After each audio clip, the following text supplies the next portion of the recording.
Température élevée, droit du travail et droit de retrait, on fait le point. Bien qu'il n'y ait pas de définition légale de ce qui constitue une température maximale, il existe des critères pour évaluer la dangerosité d'une situation de travail eu égard à la température. L'INRS, alors c'est expliqué là ce que c'est l'Institut National de Recherche et de Sécurité pour la prévention des accidents du travail et des maladies professionnelles, donc un institut spécialisé. Donc l'INRS, cet institut, estime qu'il y a un risque dès 30 degrés pour un poste sédentaire, donc si vous êtes assis à un bureau, et dès 28 degrés pour une activité physique. L'employeur est tenu de protéger la santé de ses salariés. Il doit prendre un ensemble de mesures de prévention, comme par exemple la mise à disposition d'eau potable fraîche en quantité suffisante. Et donc, l'employeur est en tort.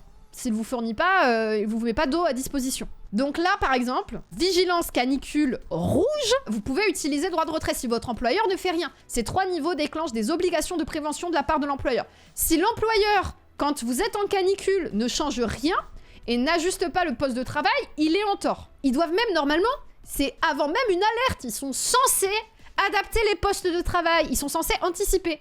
Mais là, ils le font pas s'il n'y a pas des gens qui sonnent l'alerte. Combien faut-il de morts avant qu'ils se réveillent ?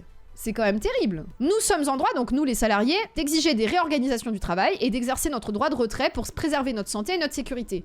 Lorsque le droit de retrait est exercé conformément aux conditions prévues par le Code du travail, il n'entraîne aucune retenue sur salaire et ne peut donner lieu à aucune sanction. Mais avant de le faire, demandez conseil spécifiquement pour votre cas à un syndicat, ne le faites pas au hasard individuellement.